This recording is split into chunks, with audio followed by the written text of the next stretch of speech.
Hey everybody, welcome back to another episode of Movie Crusaders presents CineMasochism, where we talk about the movies that, well, we don't really want to talk about. We might not even want to watch, but we do. We suffer for our art and for you guys. With me, as always, is my co-host, Sean Wasserkrug. Sean, how you doing today?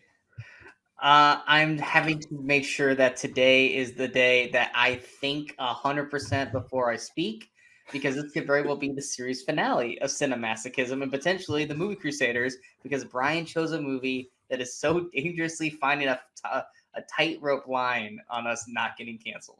Yeah, we started this show off with tiptoes, but we're doing more tiptoeing around it tonight. We chose Happy February, Not, everybody, by the no, way. not we, not I we. chose. I Brian made chose Sean it for watch Black History Month. the movie Soul Man. I wasn't going to mention the word Black History Month, but Sean did. There you go. We chose the movie Soul Man. I chose the movie Soul Man. Made him watch it. It's kind of got its own whole legendary status for all the wrong reasons. But actually, even of people who criticize it, I think very few people have actually seen this movie. Honestly. Anyway, Soul Man came out October 24th, 1986. It opened to $4.4 million and made $27.8 million by the end of its run, which in today's dollars, that means it opened at 11 and made $75 million. So it was a decent size hit. Yeah. It directed by Steve Miner, who directed Friday 13th 2 and 3, Halloween H2O, Lake Placid. But he did a wide variety of stuff. He did Forever Young. If you like failing movies, he did Big Bully and Wild Hearts Can't Be Broken. And he even directed Warlock with Julian Sands, who sadly is missing and presumed dead from a hiking accident. This movie starred C. Thomas Howell, who first appeared in E.T. as one of Michael's friends. He was, of course, in The Outsiders, in Red Dawn. After this I know movie, him from Southland, the awesome cop show that was well, on. yeah, after this movie, he didn't do. I mean, he did a lot of movies, but nothing was really a hit. I'm not going to say it's because of this movie. I'm not going to say it got him blacklisted. Because he was still being cast and stuff. There's a lot of small movies. Don't make a joke there.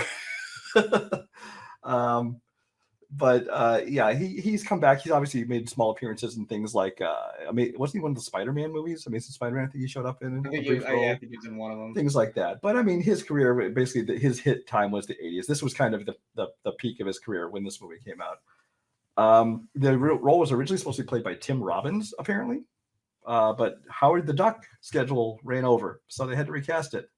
Tim Robbins, you never did I think that Howard the Duck was the saving grace of someone's career. Howard the Duck saved Tim Robbins' career. There's an alternate timeline where Tim Robbins did this movie and never got to do Shawshank. There you go. And C. Thomas Howell stars in Shawshank. Oh man, there's an alternate timeline somewhere out there. We'll do the multiverse episode sometime. Radon Chong is in this, who at this point had done Commando and The Color Purple, a few other things. Radon Chong and C. Thomas Howell actually met on this movie, got married a couple years later, divorced after a year, but they're apparently on good terms. Leslie Nielsen is in this movie in a serious role, essentially. Leslie Nielsen has a funny career because he spent most of his career doing serious roles. He did like Forbidden Planet, he did Prom Night, he did Creep Show, things like that. At this point, the only comedies he'd really done are the two airplane movies, which obviously are what really kind of he's known for now, is that kind of comedy. But it was later after this that he did Naked Gun, and that from then on is when he went all comedy. And this one is a very serious role. And Melora Hardin, who you might know as Jan from The Office, in one of her first films, which both of us stopped in the middle of this movie like, Jan? It is. I literally yelled it out. I was like, Jan! So that's the cast of this movie. Sean, let me ask you first before we get into anything. What did you know about this movie before watching it? Had you heard anything about this? Have you heard of it at all? Well, like at first you said Soul Man, and my brain went to like 3 other movies because I think it went to Soul Men, which was it Bernie Mac and Samuel L. Jackson? Yeah, Samuel Jackson and Bernie Mac. And you're like, no, Soul Man, it came out in the 80s. And I was like, why do I feel like I've seen this movie? And then you described what the movie was, and I was like, I have to look up photos of this. And then it was like, I looked up photos and I was like, I feel like I've seen this, but then part of me feels like I only know about this because people talked about this movie.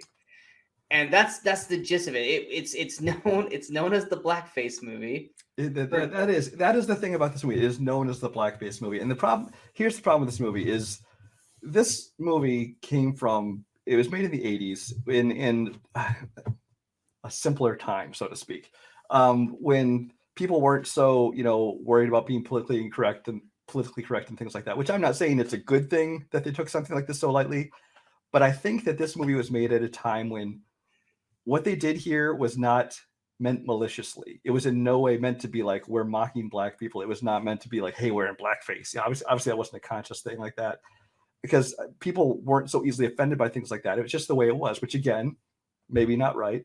But to me, aside from the whole, what the fuck were they thinking, premise of the movie, Yeah. it's not a terrible film. It's just kind of a mediocre and forgettable. That was something that you and I both had in an agreement, and we're like, we don't want to condone a movie that goes that route, but like we were watching, it's like, outside of the lingering big thing that is wrong with this movie, it's a typical 80s like comedy. It's not that bad, and we both were in agreement. Yes, the character technically is in blackface, which technically he's not based off the plot, but we know that the actual actor is in blackface throughout the whole movie. But it's like, that's not like the driving force. I mean, it is technically, but it's not like you said, it's not done maliciously. It's not done as a joke. It's not done as a mockery technically in the film, and it's a plot point for what the movie is, but it's not actively going out of its way to make fun of African Americans. Because we were watching, I was like, this movie's not horrible. It's like it's no different than if, and you said this, it's no different than if like they did She's the Man, and he dressed up like a woman. Like they did the same thing with She's the Man, Sorority. Well, that's just it. And before people jump on us for saying it's no different, I will say, see, what it is I think that it's no different than She's the Man or Tootsie or White Chicks, or so many other films where someone's going like undercover as someone who's a different race or a different gender, things like that. But it's the extremely negative connotation of blackface, of the history, the complicated history of offensiveness and thing of blackface that casts this huge shadow over what honestly I think is a movie that had good intentions. It was trying to be a positive film showing, walking in someone else's shoes and learning, what they go through that you don't know of, because like you're white privilege, and like I didn't realize the things that black people have to put up with. So I think that its intentions were good, but just the idea of the history of blackface is, I think, what makes people just automatically hate it for what it is. And the lead character even as well never is trying to make fun of the fact that he is that way. He's not trying to, outside of one moment. There's one or two scenes where he kind of talks in this, like the way he talks in lingo. Yeah, but like that's not even him acting in a way like negatively. It's just he's caught in a situation and needs to be quick about it. But like never is there a point in this movie where the character is thinking or talking in a way like he's belittling African Americans. He, for the most part, outside of doing this, which there's a reason why he does it. It's not the greatest reason. It's a very stupid reason, but it's made sense in the film. But there's never a moment in the movie where he's actively going out of his way to try to degrade. No, the only times it becomes like a caricature or a mocking of black people. That's not even him. It's we'll get into that later as we talk about the movie, but it's the point of view of these other racist characters. Exactly, and that's the thing too. Is like there's never a point in the movie where the lead character is actually racist towards African Americans. It's the characters around him that have to make these jokes that are technically supposed to be funny, and they're not. They weren't even funny in the 80s. They're very on the nose, and they keep building it and building and building, because eventually there's going to be a crescendo to this.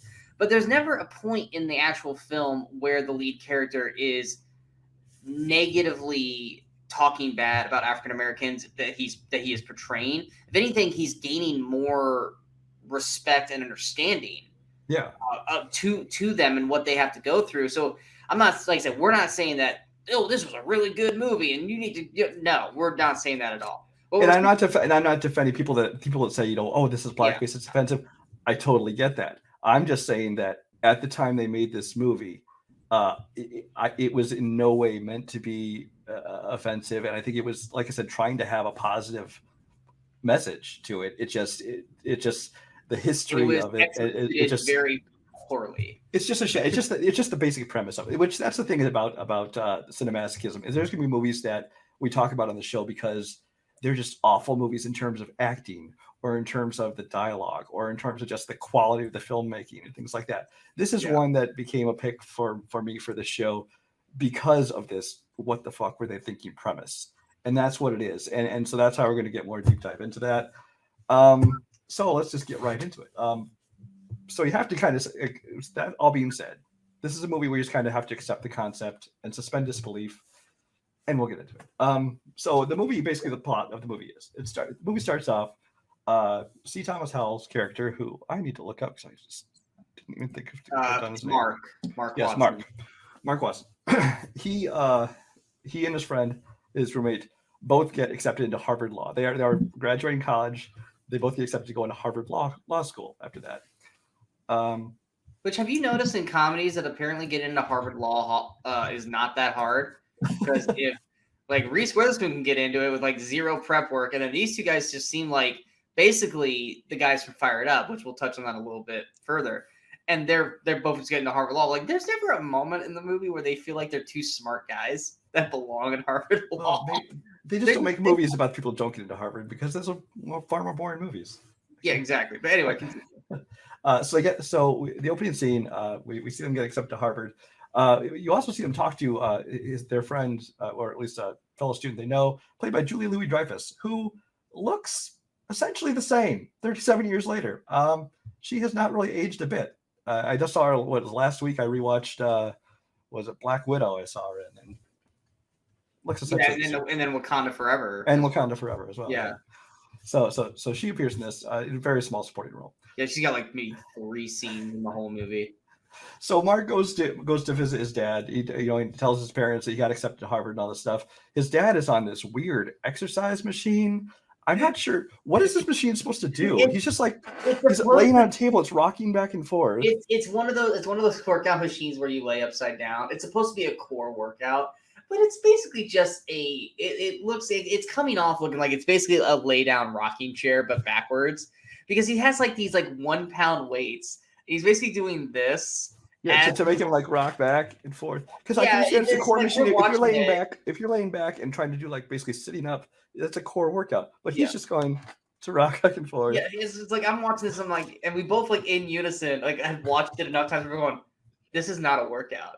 It's like this is just an activity. Like what is he doing? Yeah, he was just rocking back and forth. I guess just so they could have that workout happening here. I guess they did just so they could have that camera angle of him going back and looking at Mark upside down, things like that. Yeah, it was definitely there for more of the camera than anything else. So his dad announces to him that he wants to give him one. He's given him all these gifts over the years. He wants to give him one final gift, and that is his manhood. And basically, what he says is, "I'm going to let you pay for college yourself because we've taken the money we were going to give to you for college, and we've decided to purchase part of a timeshare." So that, of course, kicks into gear the whole crux of the movie, which is that he needs to find a way to get into college. He can't possibly make enough money, which I don't understand because hold on. Yeah. Let's talk about the money. Yeah. Of this. So he breaks it down to his roommate. He goes, "It's like $10,000 a year in tuition and another $7,000 for room and board." And he does the math. That means for all 3, I think he said it was 3-year college. 3 years. He says that comes to $53,000. I'm like, for all 3 years? I'm like, Harvard? At Harvard, not just Harvard Law School, which I understand this is 1986, but still, I mean, even adjusted for inflation, that's not much. And I know college tuitions have skyrocketed way more than inflation did, but still, watching this movie today, it's kind of funny to be like, oh, is that all? That's. I went to the University of Nebraska, Omaha, not the University of Nebraska, University of Omaha. I'm probably going to be paying for my loans the rest of my life. $56,000. I would have paid that off in 3 years tops. Bullshit. I'm pretty sure a single year at Harvard Law is going to cost you $53,000. Double that. Yeah. Yeah. So he needs to find a way to make the money. Then we see him hang a Cabbage Patch doll in effigy of his father because it's got the headband on and the And glasses. the whole thing about it too is that like it makes it look like he's gonna hang himself because it's a big hang. Yeah, a big noose. He's hanging right there like he's gonna kill himself because he can't afford it. And he just randomly grabs the Cabbage Patch doll, which we both go, I hope he's got a little sister. Yeah, there's no little sister that we know of. So my question is, why does he have a Cabbage Patch doll? But I'm not aware that boys It's a collected very those. weird scene. It's a very weird scene. I guess just it's 1986. You had to have a Cabbage Patch doll involved apparently because that was all the fad, all the rage back then. So he tries to go to financial aid, get that, but they say that they have financial aid for people whose parents are poor, not parents who are just assholes. They don't give any money. That was a great line. That was a great line. That was a great line. He goes to visit his therapist or psychiatrist or whatever he is, played by the dad from Elf. It's the only thing I've ever known him from. I watched Elf and I didn't make that correlation. And this is largely just a weird scene because it's basically the therapist just playing it off as so basically, you're like my son. You just want things. You want everything. You want a car, and then you want to have a house, and now he wants to sleep with my wife. To which I'm like, wouldn't that be his mom? I'm hoping there's a stepmom involved there. Yeah. Because otherwise there's something super Oedipal going on there. Way ahead of the curve in terms of the porn industry, 1986 having the stepmom angle, but okay. Hey, bro. Hey, sis. Yeah, okay. Yeah. It was a weird scene that was not needed in the film. He starts looking for scholarships, and one of them he comes across is basically this scholarship that is meant for the most promising Black student who's going to be attending law in the LA area, I think it is. Yeah, it's in the LA area. Who's going to be attending Harvard Law School. And he's like, oh, I can't do that one because it's Black. He goes off and tries. No, hold on. There is another character because you brought up his friends. You brought up Louis Dreyfus. I thought you were going to bring up the other guy. There's this one friend.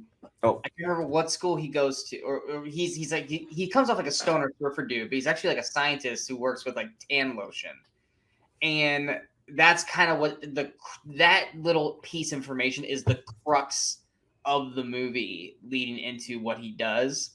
But yeah, continue. Yeah, no, yeah, that character is barely in the movie. He's basically I don't think like one of his best friends or anything, but someone he knows from school who will come into this. Close enough to they said it's okay if he could crash at their place, but yeah.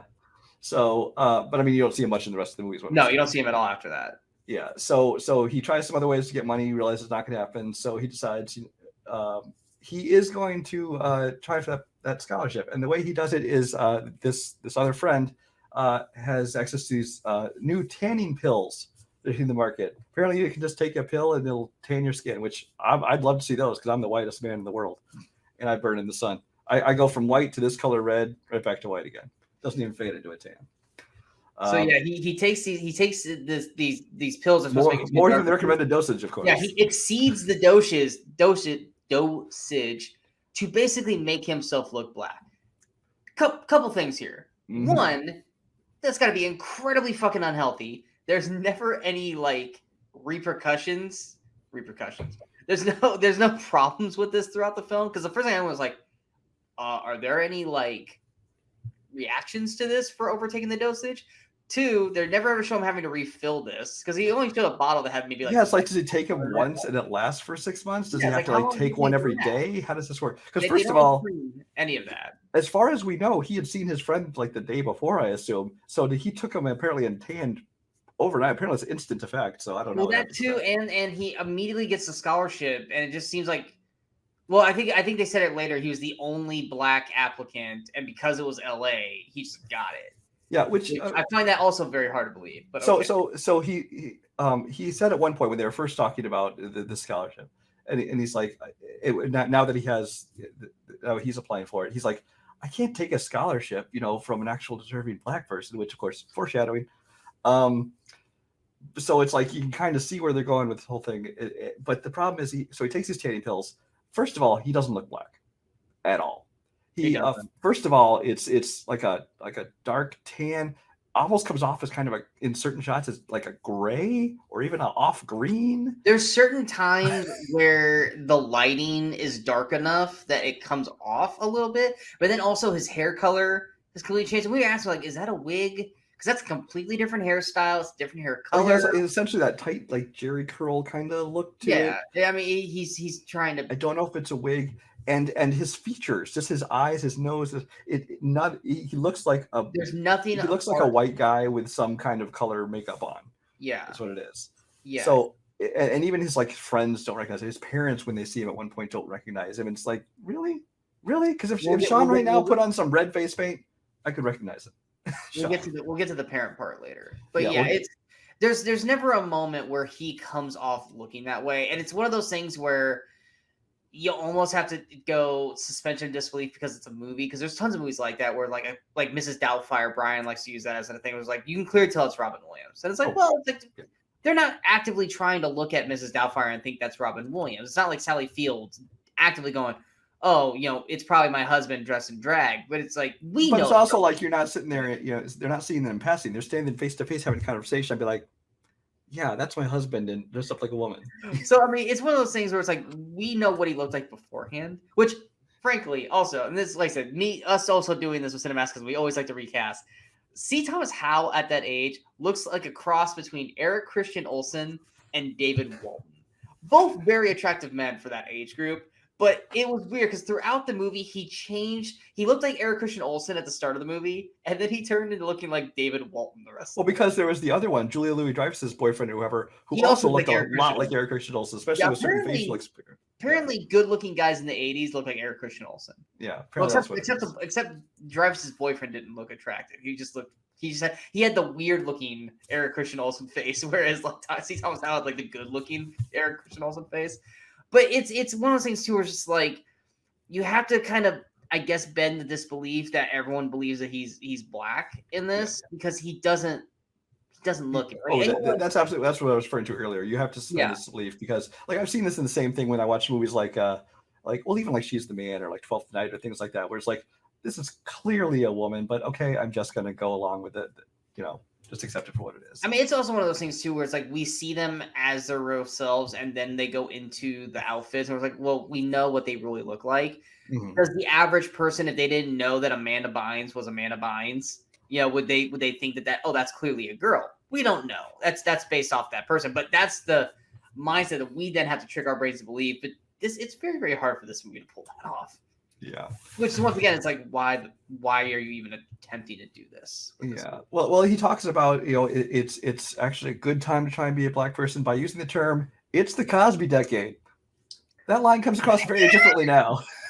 We both went, oh no, that didn't age well at all. That did not. That was probably the first huge laugh that we both had. We both went, yeah, it's like at the time you're like, yeah, Cosby was successful, it showed like, an upper class, black family, things like that. But nowadays you say it's the Cosby decade, and it's like, oh. It's a shame if this movie had just waited like 7 more years, he could have said the Fresh Prince decade and it would have been fine. Yeah, and we'll talk more about Cosby in a couple weeks. So. Or they could have waited 3 years if Family Matters would have been out. Yeah. Yeah. Anyway, continue. Then we see the introduction of Leslie Nielsen, Leslie Nielsen and his daughter. No, you forgot. They get an apartment together. Mm-hmm. Him and his buddy Gordo, played by Ari Gross. We didn't mention him yet. And apparently the landlord has a problem with Mark being black. Yeah.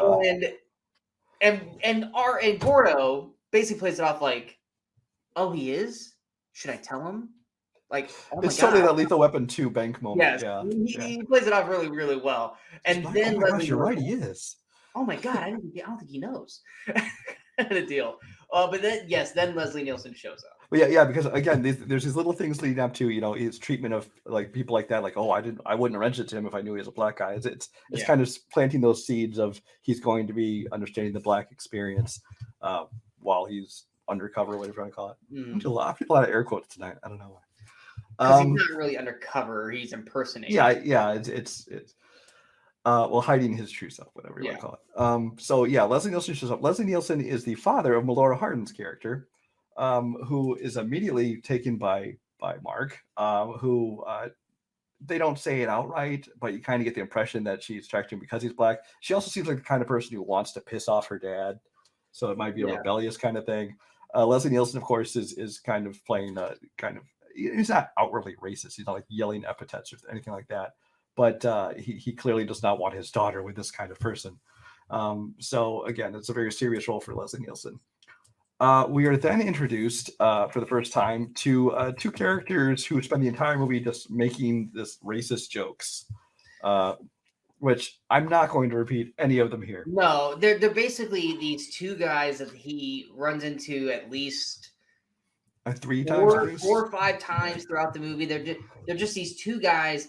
Every time they come in, they're making a derogatory black joke. And it's not even because like they see him across the room and say, "Oh, I got a joke about a black." Apparently, all they do all day is walk around just saying random one-liner black. And then they'll laugh, and then they look over and they see him. They go, "Oh, no offense, bro." No offense, bro. And then of course he's like, "None taken." Yeah, but that's their whole shtick. Every time they're on screen, they're making a black joke. And then they turn around, they realize that Mark's right there, and they go, "Oh, whoops, my bad." And it's like, there's got to be more to these characters. No, that's it. That's all their characters. There's these two guys that just, anytime they're showing up on screen, they're going to say something racist. And eventually Mark will have a moment. But yeah, I mean, it is building to a moment later on. But and as the first time you see him, you kind of realize, okay, they have these people on, again, just to kind of show that he's understanding what it is to be, in their shoes, where you gotta walk around, you got to hear these people make these kind of racist jokes, things like that. It's just the fact that we saw them so many times, and all that they were ever doing was making these jokes. It's like, they have Harvard Law. Apparently, they have nothing else to talk about. Yeah. Anyway. That's the other thing is also they have, there's this and a couple other points in the movie where they have like these, the only time they make these racist joke kind of things, they are all, like I said, from the point of view of these characters are supposed to appear racist. But I think one of the movie's problems is they want to tell these jokes that they think these jokes are funny. It's like, well, you can't really want to get laughs from the jokes if you're saying these jokes are bad. But so you kind of want to have their cake and eat it too, kind of thing. You have a character like Mark who is doing this thing, and he's learning from this experience that what it's like to be a black man or a black person in general. But then you have these jokes to the side that are racist jokes that are not funny, but it's also like you said, it's counterproductive because you're trying to show that the Mark character, while impersonating an African American, is going to live through what an African American has to go through. Granted, nowhere near what it's like by today, but back then. But then you want to have these racist jokes, and it's like, these aren't funny. And they're not like for the two guys, they're not, I don't think they're meant to be funny because even their jokes aren't that good. But it's the dinner scene. Yeah, we'll get to that. That we'll get to, that it's like that at this point you're trying to be funny, and no, you can't do both. Have it both ways. You can't try to make this as respectful. You can't have us laugh at a joke and then tell us we're not supposed to laugh at the joke. Yeah, like you can't try to be respectful with how Mark's trying to be about this, but then do this, and you're having, I mean, it's the actor of Mark doing these, but it's not actually happening. It's a daydream kind of thing. But it's like, no, you can't double dip. Yeah. It doesn't work. But we'll get to that. That's coming up very soon. But it's these two guy characters, they're unnecessarily needed. There's different ways they could have gone about what they were trying to get to without having these guys drop in 4 or 5 times in the movie doing the same spiel.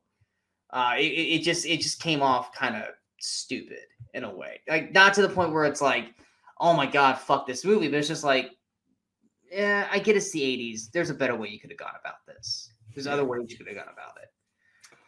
So then we get to see him start his basically his school life. He shows up his professor of apparently the only class he takes. I don't know. Yeah, I didn't take any of the classes. Yeah, is taught by James Earl Jones, who's in this movie. Who that's another reason I think that this movie, I think, was not even seen at the time as having any kind of bad intentions, because people like James Earl Jones wouldn't be in this movie if he thought it was a racist film. I think even he thought, it's trying to have a good message, whatever. Looking back at it now, is a sensitive way to do it, but he's in it. And James Earl Jones, of course, is good in anything he's in, so there's that. I will say with James Earl Jones's part in this film, about 90% of the film, it looks like his eyes are bugging out of his head in anger. He's always talking like that, yeah. Yeah, like every response is, "What did you just say?" And it's like, dude, is James gonna have an aneurysm, man? Because like every episode, every line is. Well, because on top of being an uptight professor, that the whole thing is that he's being even harder on Mark because he thinks that a black student, just if you have to work twice as hard, you have to work twice as hard. Just accept that because and he wants to be hard on him because like you're basically representing us, and so you need to do what you need to do. He's not that hard on Sarah. Yeah. Well, there are other black students in this classroom. Which is funny because when later on there's an opening on that black it's like a judge and jury committee. It's not a black one. He wants Mark so that way it's even number. But he acts like Mark's the only black person who's eligible for this when it's like there's a whole class full. There's other black people in this class. Yeah, there are other African Americans in that classroom. It's not, but Mark is the one that won't shut the fuck up. Yeah, which also brings up another question, which is Mark, as soon as he decided he was going to go for the scholarship, he got the scholarship, saying he was the only one that applied. The implication there is that there's no black person in the entire Southern California, LA area who could have used this scholarship. Who wanted to be a lawyer, who was trying to get a law degree. You're telling me of as many people that live in LA, granted not as much as there is today, but still a lot. Yeah. He was the only one. So it means before him, if one person had been like, well, I wasn't going to go into law, but if I can get a free ride, sure, I'll go ahead and try. Exactly. You want to go to Harvard for free? Just fill out this form. Yeah. Like so no one did that. That's a little commentary. That's all. This is basically he was supposed to take the same classes with Gordo, but then he saw Sarah played by Radon Chong. Yes. And he's being like, hot girl. I want to go where she goes, and so he starts taking criminal law, which is James Earl Jones's class. Yeah, and so that's when we start to get the kind of the I wouldn't call it a relationship at first. It's kind of more of a budding rivalry between him and Sarah, mainly because she's there. She's basically playing like they do in most movies. She's serious about this. She's there to make something of herself. And here's this guy coming in. Like I said, acting kind of like the party surfer guy, like everything's cool, man. It's like, no, you're in Harvard Law, like come correct kind of thing. And then of course he's coming off kind of like once again a ladies' man kind of thing. It looks like which of course because the first thing he does is trying to hit on her basically. Well, literally, our opening to him in the movie is him literally waking up in bed with a girl who he doesn't remember her name. Yeah. So yeah. That's what it is. So yeah, he meets Sarah and tries to hit on her. But she basically invites him to this was a black student leadership. Meeting or something like that. And he asked Gordo what it is because he didn't know what the acronym was. And he said, "What's he say?" He says, "Gordo says it's very militant." Yes. So basically, his response is to show up dressed like a Black Panther, like the old, like not the horrible Black Panther, like the old organization Black Panther. Yeah. He shows up like that, and of course he walks in. There's just all these well dressed African American people looking at him like what, and so he basically offends them at his first possible opportunity. Then we see Mark go to play some pickup basketball in the gym. Which, first of all, the basketball scene. Yeah, first of all, now he and of course the two people who are picking teams see him and they're both like, "Oh, I want him on my team." The whole thing being, the stereotypical, he's a black guy, he must be good at basketball. The funny thing is, and he tells me, he's like, oh, "I'm not that good, man. Don't get your hopes up." Which, if you're that bad at basketball, why the fuck are you there? Why is he there? Exactly. What's like so bad? By himself, he went there to join this pickup basketball game, and they all want him to play for their team. And of course, he does horribly. Which that montage goes on way too long. Way too long. Plus, there's the racist connotation of they think he's great because he plays basketball, and his name's Mark, but they keep calling him Marcus. Because Marcus Washington, I think this is his name. Yeah, because Mark Watson. Because obviously he's trying to sound less black by calling himself Mark Watson. But like, no, you're Marcus. And this is also the scene where they play the song "Soul Man" through this whole montage. They do play the song. But I think they play the entire song. It goes on so long. But he plays basketball so badly. There's like, dude, you would never if you play basketball that badly, you would never step foot on court ever. And that bad. And the thing about them is again, they're trying to show like, people are just assuming he's good at basketball because he's black and those things. But then the one guy on there who actually is black is the best player on the team by far. So it's like you just played into your own stereotype. again, you're trying to have your cake and eat it too. You're trying to make your commentary, but then you're doing the exact same thing that everyone else always does. Yeah. So that is what it is. Yeah, the Stevie Wonder moment. That was when he met back up with Julia Louis-Dreyfus, right? Yeah, Gordo and him are walking down the hall, and Julia Louis-Dreyfus is, once again, I don't recall them saying that they were going to Harvard, but like her and her boyfriend are just randomly walking down the halls. They yell out for Gordo, and they're like, "Oh shit, maybe they don't see me." And of course, Mark is freaking out because they're gonna recognize that it's Mark because once again, it's not a good disguise. Like anyone who would know Mark, except for his parents, would realize that that's Mark, basically with dark skin.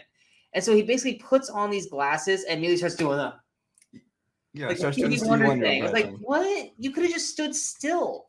Just stood still. And then he even says, "Oh no, he's not blind. He's just dumb, so he can't talk." Right? And so, but it's like, but he keeps doing this.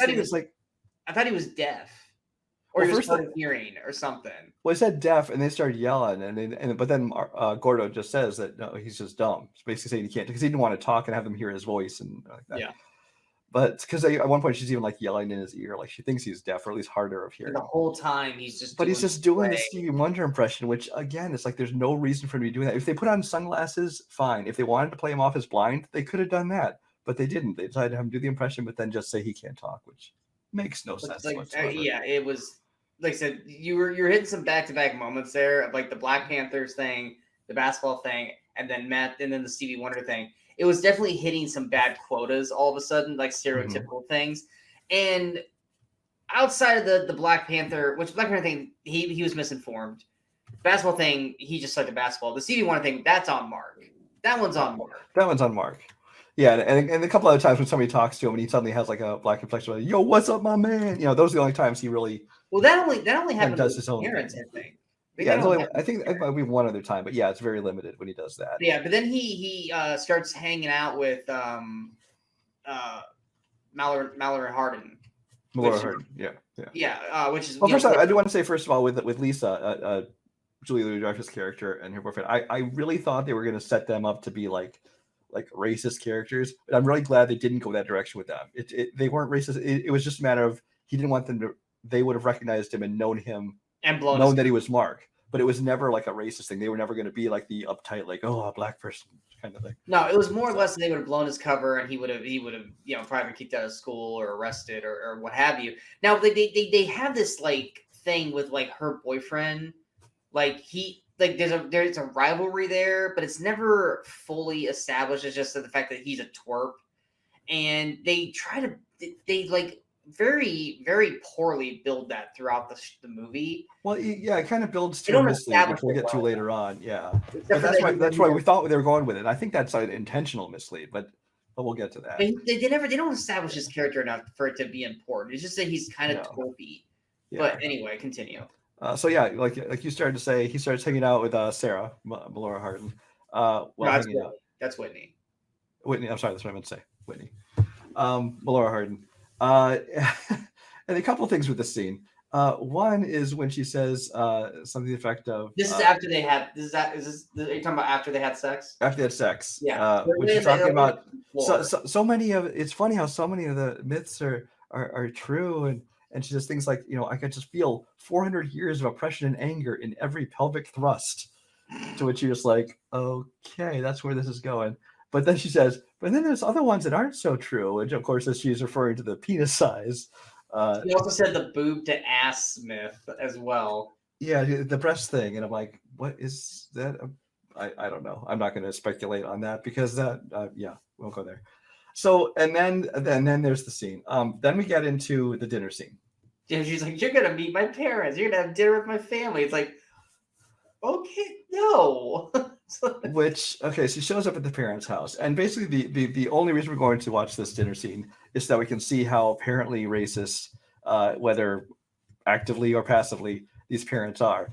Because this is when we get these point of view shots. Not just the parents, the brother too, the little brother. Yeah, the whole family. They get these point of view shots basically, where like they show the mom looking at Mark, and all of a sudden she's having like this. I don't know how to describe it. I was gonna say like he has like a knife. He's holding a knife in his mouth. Like, is he a pirate? Or It's supposed to be like the old characters in some old movies, the Mandingo dream, where it's like it was like, oh, this powerful black man is he wants the white women kind of thing, and And it's he's gonna take her kind of that thing. whole kind of thing. We see that the kid looks at him and he pictures him as Prince for some reason, which He's watching Prince on his little tiny Yeah. ass TV, which I thought it was Little Richard, but it was Prince, and so naturally he looks over and sees Mark. Which at the whole time Mark is standing just like this. he's just Not sitting at the doing table. anything. But when we show it, it's like their point of view, what they're imagining him or how they see him. He's like on the table with a guitar, like doing Prince stuff, and then they go to Leslie Nielsen. Which is the worst one because That's the one he's dressed up as a pimp, big pimp hat, and it's talking about how he wants watermelon and he wants the white women. He's eating a watermelon. He's eating a watermelon. And he's decked out as a pimp, and Whitney is basically pregnant and it looks horrible. And he's like, get up and go get me another watermelon. I'll bitch slap you or some shit like that. And it's just like, wow. And she's got that overweight look, so it applies the whole stereotype of they like fat white women and all that stuff. And it's just like these are the moments that are the most racist in the movie. But again, they put it in the point of view of the character, so they're basically not mocking the African American people; they're mocking the racists. They're saying this is how stupid these people are. This is what they see, these stereotypes. They see this as badly. But again, they're showing this wanting to get a laugh out of the audience for these scenes. But then it's like, oh, this is bad. Well, then you can't try to play it off for a laugh. It's almost, and I know people are going, that's not the same thing, because it's technically not. It's almost like what they did with Jojo Rabbit with the Nazis, is that they constantly kept trying to put the Nazis as like, they're fucking stupid. They think, Jewish people are like these like demons that can like, fuck with your mind, and they're like bats and all this shit. It was like, this is fucking ridiculous. They're fucking idiots. And it's like, it makes you okay to watch, and like feel okay with JoJo for wanting to, be Hitler's best friend and stuff like that. This is not the same thing. This is not the same thing at all. But it is, like you said, it is kind of showing that racist people are fucking stupid.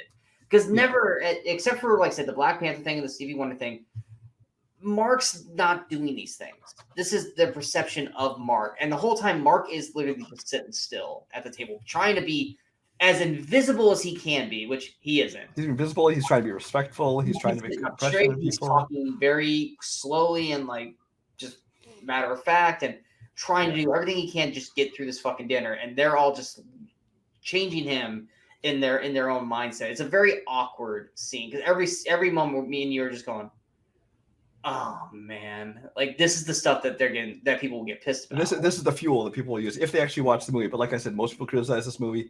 Haven't seen it. It's a minute to 2 minutes long tops, but it's a very, very powerful minute to 2 minutes that can be used as fuel to attack the film.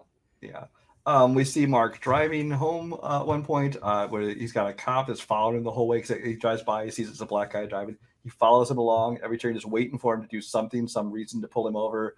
Finally, he has to swerve to avoid was a car door opened or something? Like a lady opened her car door into the street and stepped out, and if Mark hadn't swerved, he would have hit her. So of course the cop jumps on it immediately, puts on his lights and siren, pulls him over. Mark because he didn't use his blinker. He's changed lanes without using his blinker. That's the reason he pulled him over. Of course, Mark can't show him his driver's license because it has his white picture on it. So he claims he lost it. For a Harvard law school guy, you would think that would have been something he should have done, because you have to show your ID when you go to school to get your school ID and all that stuff. You're telling me that you didn't go and get a fake picture taken for a fake ID at any point? That's that's stupid. They should have had him get a fake ID at some point. But of course, this is just again to kind of show how he's realizing the experience of these other people. How the cops watch you, the cops follow you, the cops are waiting for you to do something wrong. This is just another one of those moments where they're trying to show that experience, that he's learning what it's like in whatever little way he can. Naturally, he gets arrested and he gets put into a jail cell with a bunch of. Were they soccer hooligans, football hooligans? I can't. They looked like they were basically supposed to be Celtics fans, which would make sense because Celtics have always been a very white team. I almost talked them up as Eagles fans. I thought but obviously we couldn't use the actual logos as that. Whatever they were, they're supposed to be a bunch of white, basically racist. Yeah, and he's a black guy alone in a cell with them, and he's like, "How was the game, guys? We got our ass kicked by a bunch of N-words." And they effectively, basically, per Mark, beat his ass for 18 hours. And all he has is like a bruise here and a black eye. And that's how I was telling you that like he wasn't wearing a wig. Because if he got his ass beat for like 18 hours in a jail cell, his hair's still intact. If it was a wig, it would have gotten knocked. I don't know when he's punching his hair. I don't know. No, but if you're getting punched and your hair's whiplash and that wig is falling off. Maybe they just hit him a couple times and then just let him cower in the corner for the rest of the time. Who knows? Maybe. I don't know. But the impression is that he got his ass kicked in jail for 18 hours. So of course he's late to school the next day because he's got a jail. And this is when James Earl Jones gives him the speech. He's like, I said no excuses for my class no matter what. He says if that means you got to work twice as hard, you got to do it. You got to do what you need to do. And then he actually gives him his phone number and says, next time you get thrown in jail, you get your one phone call, right? He said, call me. I'll bring you your books. He's basically saying you need to study. You need to do whatever it takes. Was the guys will just rip his books up and then he's got to buy new textbooks. Right? It's like you're not going to study. From this point, there's a good, I don't know, I want to say 20 minutes. It might not have been that long. Well, this is where they had to establish the love story and it's kind of showing him working in school in his classes, and some of it was a montage, some of it was full scenes. But there's that and kind of the relationship growing between him and Sarah, and it was like it kind of didn't actually progress the plot at all, and there wasn't really any comedy in it. It was just like 10-20 minutes of just like, okay, we need to. And then we both were like, did he break up with Whitney? Because he's fully moved on to the Sarah girl, and they have not gone back to Whitney as a character through this since the dinner. And although towards the end of this section, this is when we find out that which I had totally called earlier on. Sarah has a kid also. We find out Sarah has a kid. We also find out that the reason she's so serious about this and has to work so hard, and she has this job at the cafeteria and things like that. She lives in San Diego. She lives in San Diego. She said she basically had applied. She would have gotten this scholarship. Because apparently, if nobody in LA gets it, they open it up to like more of like the area. Which, once again, further states that apparently these are the only two, Mark not being one, but technically the only two black people in California that wanted to become lawyers. Who wanted a free ride to Harvard Law School. Yeah, were these two. Apparently, there's two. So we find out that but she basically was going to get it, but then because someone in the LA area ended up applying, that he got it and basically stole the scholarship from her. So there's that whole thing, and then then the parents. So we get the old school like TV show trope where he comes back to his apartment. Gordo's like, hey, there's a surprise for you in your bedroom. And it's Whitney, who hasn't been on screen in over 30 minutes. And it looks like time has progressed. And she's in lingerie on his bed, ready to, hook up. He's like, what are you doing here? You got to get out of here. Sarah's on her way over to study. So he leaves the room. Sarah comes in. And then, no. They think his parents show up. Parents come in who have not seen Mark like this, obviously. So he basically runs into his room, puts a ski mask on to cover his face, which you can still see, he's dark through the eye holes. Tells them to go into the bed or into the kitchen. Then Sarah shows up. And so now he's having to do the like when you see the old trope where it's like you got to be in two places at once, you keep changing clothes. So he's having to go it's an old farce, and eventually it breaks down from there. But there's one point where he forgets to put the ski mask back on, goes into the kitchen and sees his parents, and his dad immediately pulls a knife, going, "Stay back, honey," and thinks they think they're being attacked just because of the African American in their apartment. And then, of course, that's when he decides to basically go, "What's up, brother?" And it's like, "What are you doing, Mark?" Yeah, and of course they don't recognize him, even though they don't recognize their son. He looks like Mark, just in a different color skin, is all it looks like. Yeah, which of course everything falls apart in that scene. Like he throws Whitney out on the fire escape, which of course the landlord sees and then calls Leslie Nielsen. And then his parents finally walk out of the kitchen. There's Sarah. They introduce themselves to her, but then they realize. I think they don't even realize that it's Mark until Mark tells them to shut up, Dad, at one point. Everything falls apart. Sarah figures out that he's she doesn't figure that he's white. She figures out that Whitney was in the bedroom the whole time and that he thinks he's two-timing her. So she leaves. They completely ignore the parents. The parents are never seen again. They're still in the and Mark was also going to tell her that. He was going to come completely clean about everything. And I don't know if he would come clean about the white thing, but he was at least going to come clean with how he stole the scholarship from her, And he also, I think, was going to reveal that he was white and all this kind of thing. You have to reveal that you're white in order. But then he chickened out, and that obviously didn't happen because of this whole farce. Yeah, like in most films like this was the breaking point of the movie where everything had to then go to shit. Everything was going really well. Everything has to go to shit. Then because the landlord guy saw Whitney on the fire thing, they got evicted because the landlord was waiting for one mess up because of the black roommate. So they get kicked out of their apartment, which it looked like they were still hanging out in their apartment even after they got evicted.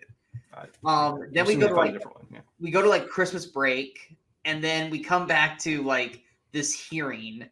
Oh, we totally jumped over where he was gonna go talk to James Earl Jones and admit everything, and then James Earl Jones basically invites him to join that committee. Yeah, that's because he was gonna come clean. He wanted to make sure the scholarship went to her and all kind of thing. But instead, he got recruited for this student like judicial council or something like this committee thing. Yeah, and so we jump ahead. We're now at a special hearing for Mark. No one knows why this hearing is taking place. Mark's called for it. No one knows why everyone's there. No one knows why Mark's asked for this because he's gonna come clean, but no one knows why. So Sarah's there. All his classmates are there. Whitney is there now with a Native American. Yeah, Whitney is now with a Native American dude, and she's basically spouting off the same shit she told. And this time Mark. she says, instead of black and white and gray, she goes, I don't see people as white or red. I see shades of pink. Yeah.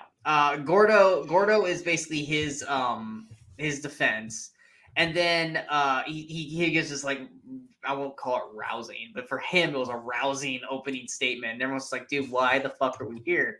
And then Mark comes in, white as the day. Did he stop taking the pills for a day? We don't know, but his hair's back to normal from the beginning of the movie. He's back to being a white boy.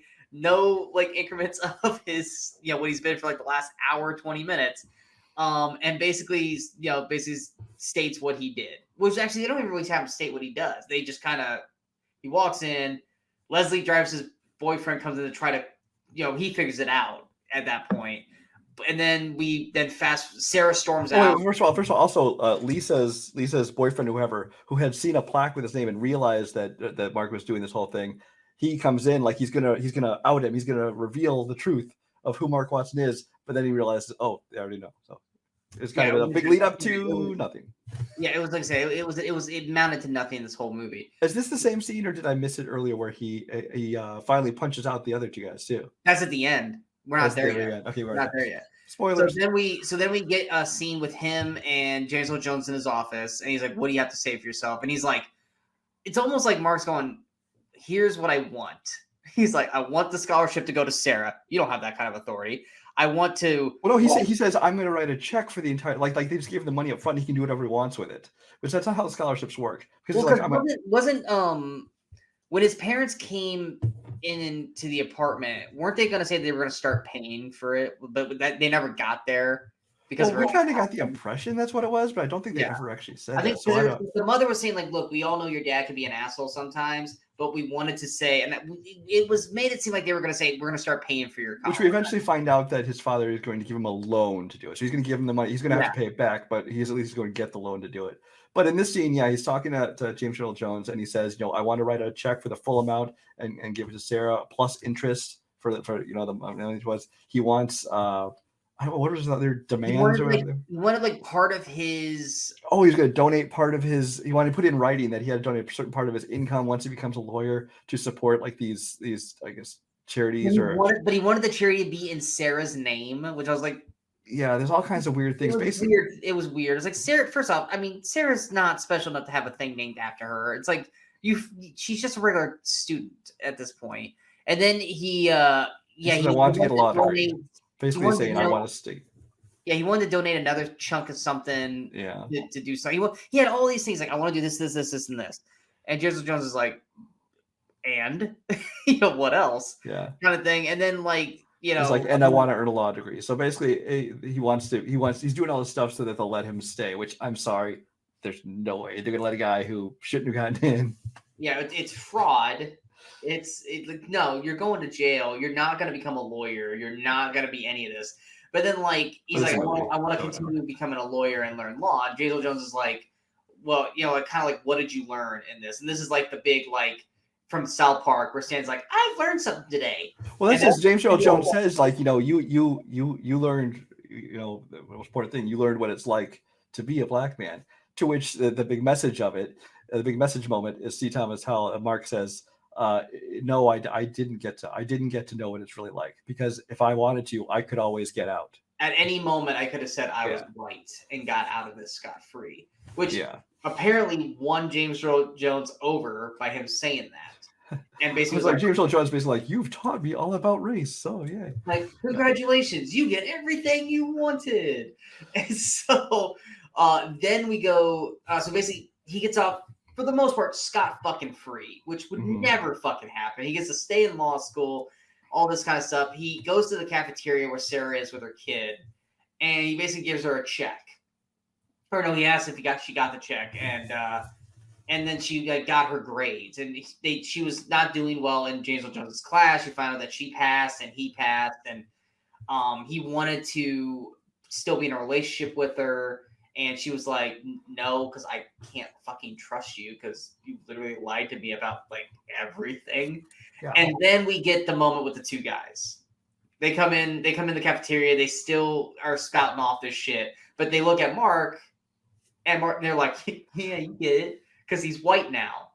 And then Mark lets loose with these superhero punches. Mark does like a big wind-up punch, and the dude... They fly 30 feet across the room. Yeah, like 30 feet across the room. And then he hits the other one, and he like explodes on a table.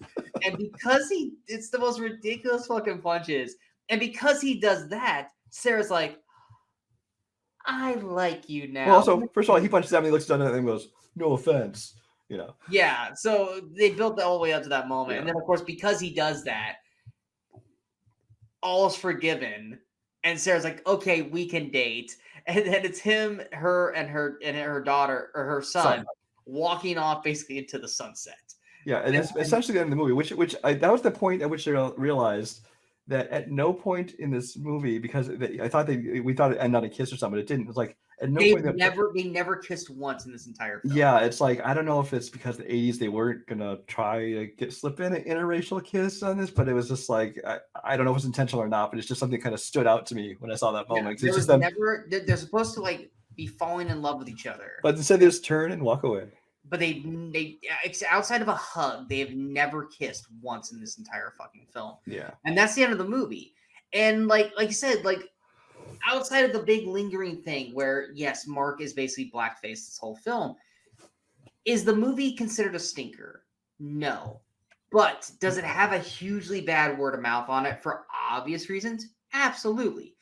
If you watch the movie, is there bad moments in the film? 100% yes. Does it make it a stinker film? No. Does it make it a very, very misinterpretation of what this film should have been and what the message should have been because they went about it the worst wrong way?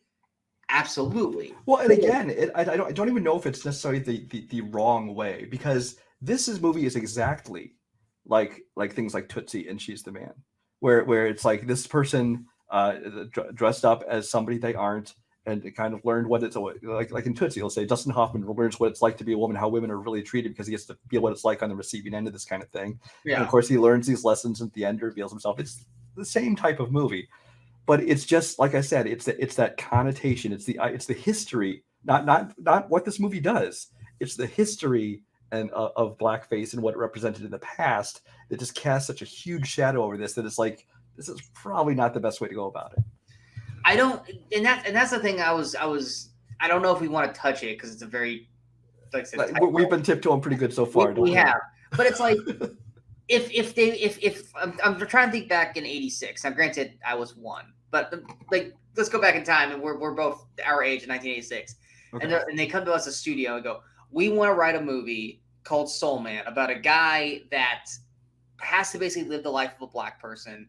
And but he's actually white in order to do this and this. How can we go about doing this? It's not going to look bad. And part of me's wondering, how could they do it? See, in 1986, you could not. Nowadays, he could basically create this whole online persona without any pictures of him blackface, just make people think he's African American. You know, he probably could have found like a stock photo on Google. If I find a stock photo of somebody else, he could change his name and all kinds of on forums. He could have basically done a Cyrano de Bergerac. Yeah, he could have done a Cyrano thing where he hires like this guy to basically impersonate him and shit, and then he takes all the exams and stuff like that. Like they could have done something like that. But like in '86 though. But in '86 though, he couldn't because he has to show up to classes, things like that. I mean, the only thing I think he could have done. I mean, it's like blackface, but it's not. Is that he could have done like fucking Doubtfire and wore a suit kind of thing. But then there's no way. But like, I think it would still come across the same way because it wasn't the fact that it was makeup on his face. It's a matter of a white person portraying a black person. I think that there's no way they could have done it. Like I said, at the time, this movie wasn't even controversial at the time. I think Spike Lee at one point, like a couple of years later, spoke up against it. But and then obviously as time went on and people got more sensitive and rightfully so, put more light on these kind of issues, it's taking a whole different thing. But like at the time, this movie wasn't even controversial when it came out. It was it's a comedy.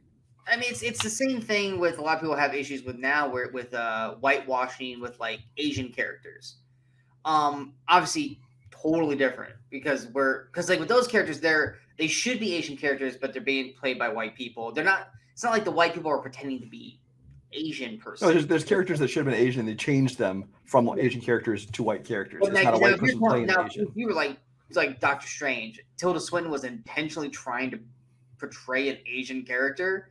Then okay, there's that line. But even then, like, yes, it's bad, but I don't think it would have been as bad as what this movie ended up doing. And it's one of those things where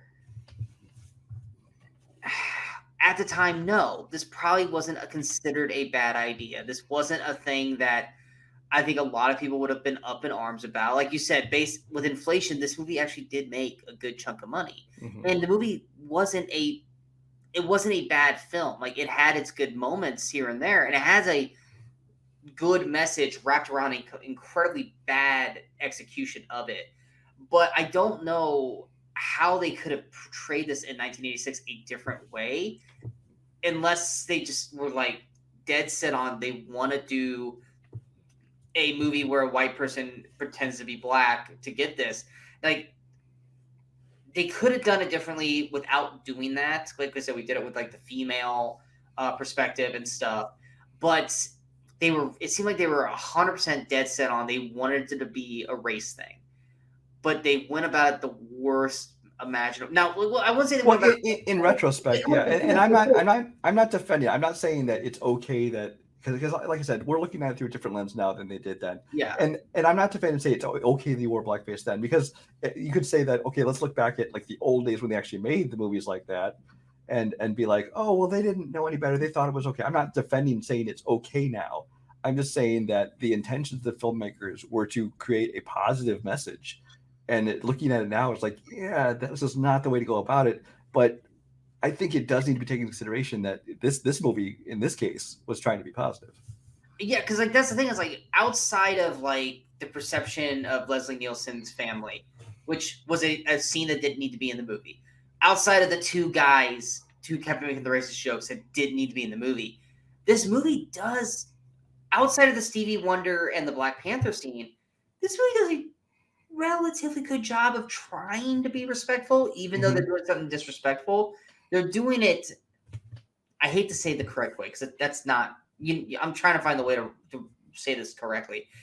They were doing something incredibly wrong, but they were doing it probably the best way they could to make it not be 100% offensive. If they were going to make this movie, they probably did the best they could have for this. But then they had to add this extra shit, and it was probably because in their minds, like, yeah. Well, in their minds, those scenes were showing how that was bad. How the people, that too, but you got to think about it this way. The racists. Yeah. You got to think about it this way. You take those scenes out, and even though we don't find it funny, there's not really any funny moments in this movie. Yeah, that's the thing about this movie is we're not saying this is a great movie. This is not a hilarious comedy. It's just one that's like it's not terrible. It's like I said earlier at the beginning. It's forgettable, but it's well, you're not going to do. It's not forgettable because you're going to remember. Well, I But meant in it's just terms of, another like, 80s comedy. It's not yeah, anything great. It's not this horrible evil movie that people think it is. It's just another 80s movie. it's no different than like, and like I said, you chalk it up to the time of it being the late '80s, where it's no different than like you see like a kids movie, and you have certain kid actors doing something and they don't realize what they're doing is racist. It's like they're kids; they don't know any better. Should the people making this movie should have known better? 100%. But were they maliciously trying to go out of their way to make this like hugely offensive and racist? No. Are there scenes that they were probably forced into putting by the studio to maybe make it funnier, even though it was not funny? Yes, they probably were. Now, could there have been more stuff that was supposed to be in this movie that was worse that they cut out? We don't know. There could have been. It could have been a whole lot worse. But it's one of those things where a lot of people immediately, are, like you said, viciously are attacking this film for what it is. But if you watch the movie, I think by the end of it, we're like, that could have been a whole lot worse than what it actually was. Like, we were going and expecting the fucking worst. And by the end of it, it was like, for what it was, it wasn't as bad as we expected it to be. It's still not good. Yeah, it wasn't good, but it was not a horrible movie. Again, this is on this show not because it's a horribly made movie. It's on this show because of basically the what the fuck premise. That's what it is. Yeah, we literally, because like I said, you think you saw it once. When Actually, when I saw it, I'm like, I don't think I ever did see this movie. Yeah, I think I remember seeing it on the video store shelf for 10 years, you know? And I didn't remember it at all either. And you know what you want to know what the bad part is? As I was trying to find photos for this, and I didn't save the photo, so I'm not going to be able to pop it up here. There's a poster of this image where he's leaning against Soul Man. Soul Man's in the center, and it's him white on one side, and then it's him black on the other side. But it's not him black in the movie. It's just this picture black. With black color, and it's with the same. I was like, that right there is 100% the problem. If you had to actually be his character in the movie, like, okay, that's what he looks like. No, you literally took this photo of him and just darkened his color and kept him exactly as his white version of himself. And it's like, that is 100% what you're doing wrong is right there. I hope to God that wasn't an actual poster and that was just someone did that on Google and they just photoshopped it that way. It could be, or it could have been like an international release of poster or something like that. If that was the case, I'm like, oh my God, you're fired. Yeah, that's that marketing person needs the exact same thing. The exact thing that we're not trying to do, you just did. Yeah. But so, yeah. That's the show. You got anything else you want to add? No. We hope we didn't offend anyone. Honestly, I'm just in self-critiquing of us here. I think that we, again, like this movie, I think we tiptoed around it as best we could because yes, we are acknowledging the problems with it, but you're also being respectful and understanding, a different angle on it and taking it for what it is and not just its reputation. And yes, you have to get past the big thing, the big problem with it. But then again, the underlying message, the motivations behind it. We're trying to be positive about, understanding your privilege and understanding working in someone else's shoes, things like that. I mean, this movie's almost science fiction because there's no pills that can literally change the pigmentation of your skin. Trust me, I'd have taken those through my entire life if I could have because I'm as white as you get. So of course I'm sitting here discussing this movie. Yeah, there's once again, there's no point in that film ever that he has any side effects of this. Yeah, it's ridiculous. Yeah, so that's our show for Cinemasochism today. Tune in next week. We're going to be talking about a comic book superhero film, which those are all the rage these days, right? Yes, right before Ant-Man Quantumania comes out next week, we're going to be talking about a comic movie that is notoriously being told as one of the worst comic book movies ever made. I have never seen it. Because it's technically unreleased, but it's made its way out for decades now at this point. So we'll talk about that. Sean, what else you got coming up on the channel? I'm wondering if this movie's going to be as bad. And I'm going to say this one comic book because we talked about it on Weekend Crusaders. Is it going to be Superman 4 bad? It's going to be worse. You really think it's going to be worse than Quest for Peace? I've seen it. Oh, you've seen it. Okay, so you actually know. Yes. Okay, yeah, because if you guys have not seen it, check out the Weekend Crusaders episode where we talk about Superman 4: The Quest for Peace. It is probably one of the most fun conversations. So picture Quest for Peace with 10% of the budget that they had. The budget was shit in Quest for Peace. Exactly. Okay. So Sean, what else you got coming up on the channel? We also just dropped our episode this week for the Weekly Crusaders, where we talked about Ong Bak, the Thai warrior, and Saving Silverman. I said Spoiler alert, one of those movies is better than the other. 100%. We're not going to have any reviews for the movies that got released this week, which was Magic Mike 3, The Last Dance, Your Place or Mine, or Somebody That I Used to Know. Brian saw 2 of those movies. He said they were both just average. Okay. Next week, we'll have the latest episode of Weekly Crusaders, and then, of course, obviously the next one for CineMasochism, which is going to be a comic book movie. We're not going to tell you what it is until we go into it. We'll have reviews for Ant-Man Quantumania with Brian and I. Whether it's a spoiler or a non-spoiler, we'll decide that once we see the movie. But yeah, that's relatively it. We may or may not, we're still trying to decide, we may or may not do an MCU show talking about the phases. We were originally going to do that last year, but then I got COVID and sick, and now it's like, I don't know if we still want to do it, but if we do, it'll be on the channel. If we don't, then yep, it's not. In the meantime, if you guys do want to watch recommendation, check out Harley Quinn's very problematic Valentine's special. Yes, if you guys, real brief quick thing, if you guys have not checked out Harley Quinn's animated show on HBO Max, it's 3 seasons. It is flippin' amazing, and they dropped a Valentine's Day episode as a 45-minute episode. I would say watch that, and if you don't find that amusing, then don't waste your time on the show. But you have to kind of watch the show for that episode to really hit. But it is. Never did I feel like if people are watching us, they have the right sense of humor for the show. They should. And if you guys have ever wondered, would I ever find Bane as one of the most funniest characters of all time? Watch that show, because Bane is just the funniest man in the world. It's just so damn good. I fucking love Bane on that show. But yes, definitely. If there's one thing to watch this week, it's watch the Harley Quinn. What's the whole title? A very problematic Valentine's Day special. Harley Quinn's always gonna have the worst fucking title. Definitely check that out, as well as I'll give the nod. If you guys aren't watching The Last of Us on HBO Max, you guys definitely should be watching The Last of Us, because it's fucking amazing. But we are the Movie Crusaders. I'm Sean Waskrew. That is Brian Michaels. Brian, say goodbye to everybody. Goodbye, everybody. Watch more movies.